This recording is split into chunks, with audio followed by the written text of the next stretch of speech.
Okay, Algebra 1, we're back here. 10.4b, radical equations again. So this is just kind of an extension on 10.4a, and we're just going to add one extra step. We're still solving radical equations, but then we're going to check for extraneous solutions. So what is an extraneous solution? Well, this is basically, it's a solution that doesn't work when you check it out. So you're going to get solutions, then yes, you have to check it. And then if it doesn't work, it doesn't satisfy the equation, then it's called an extraneous solution. So again, yes, you must check your answers. It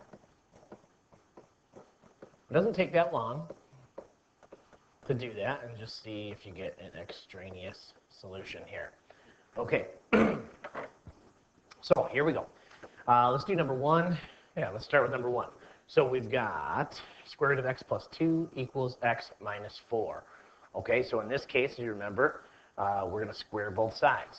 So squaring this one, and then we got to take this x minus 4 and also square it. Okay, and I just kind of do my little side work over here again. So I'm just going to take my x minus 4 and square it over here. So that's going to be x minus 4 times x minus 4. And then you have to do some FOIL here. So I would go, x times x is x squared, x times minus 4 is minus 4x. Then going this way, minus 4 times x is minus 4x. Minus 4 times minus 4 is a positive 16. Two negatives make a positive. Okay, I also know that I've got these two negative 4x's here that I can combine to make negative 8x. So really it's x squared minus 8x plus 16.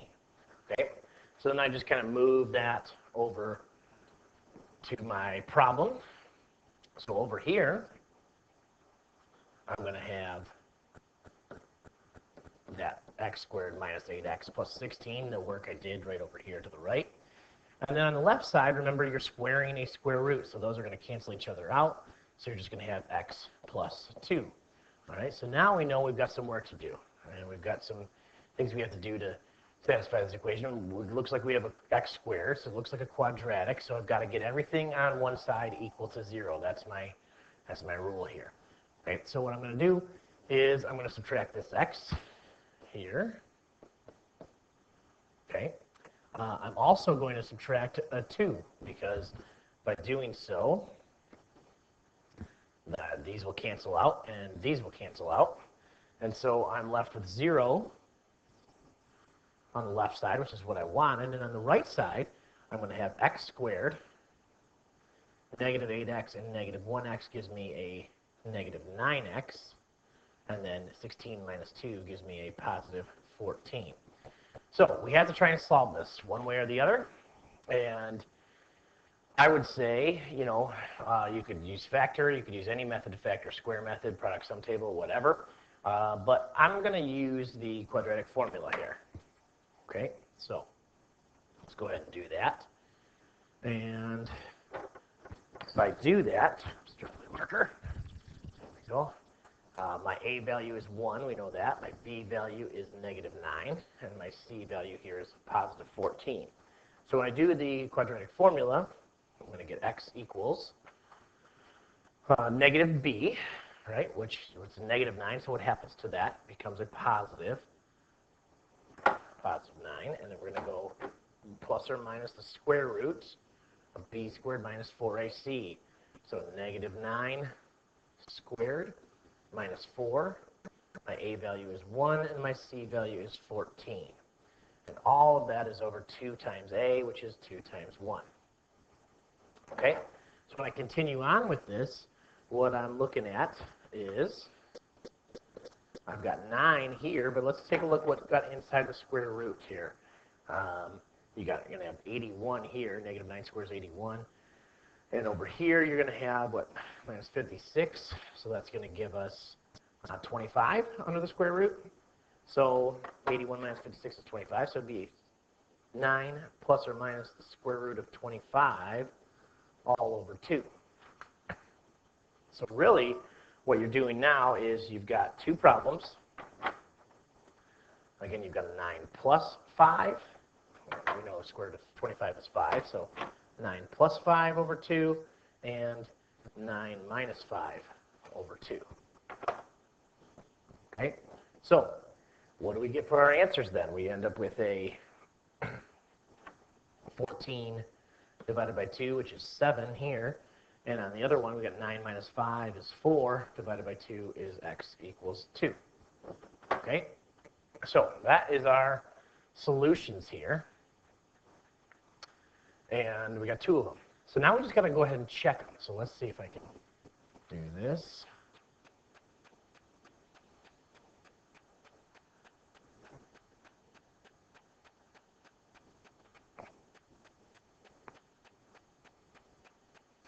Let's see.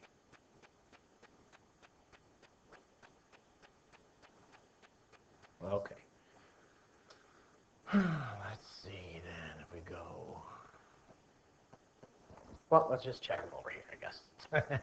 All right, so I got my 2 solutions.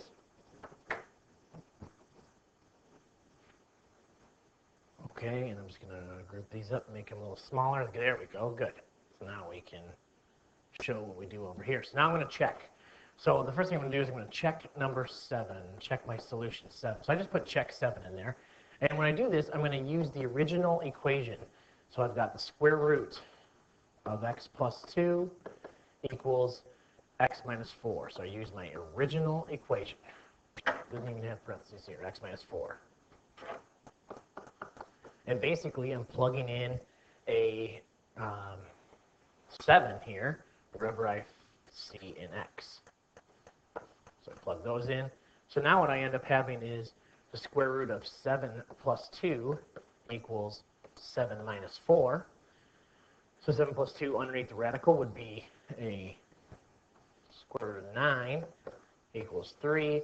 And then we agree square root of 9 equals 3. So I can go ahead over here and circle x equals 7 because that works for solution. So now let's go ahead and check number 2. Let's check 2.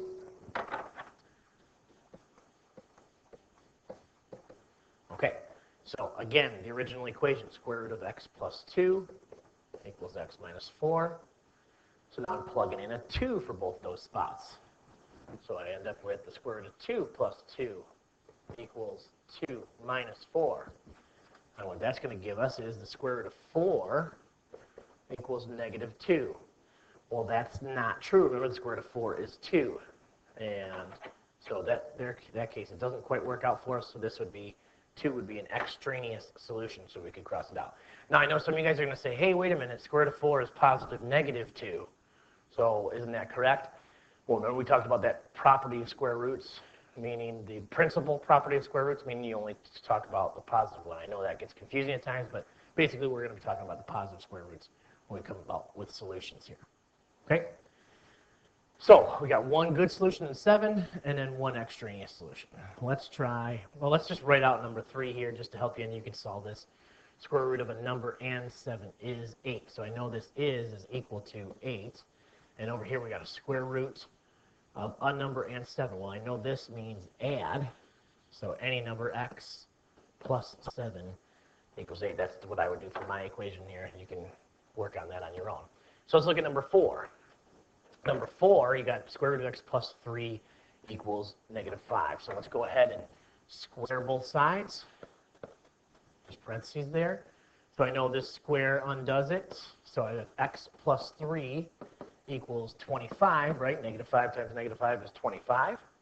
So this is just an easy one-step equation. We know we can do that. So I'm just going to subtract 3 from each side. And I've got x equals 22 for my solution. Well, let's check 22 to make sure it works. That's all we have to do now. Think we got it right? Let's check it. Check 22. So we're going to take the original equation, right? The original equation was the square root of x plus 3 equals negative 5, the original equation. And I plug in my 22 for x. So 22 plus 3 equals negative 5. So now we have the square root of 25 equals negative 5. And again, that would be an extraneous solution because we know the square root of 25 is 5. It's positive 5. So we would say no go on this 22 here. And so our final answer would be no solutions. says that 22 would be an extraneous solution. Okay, so that takes us to the final steps here, the lesson summary. We'll give you an equation, square root of 2x plus 8 equals x.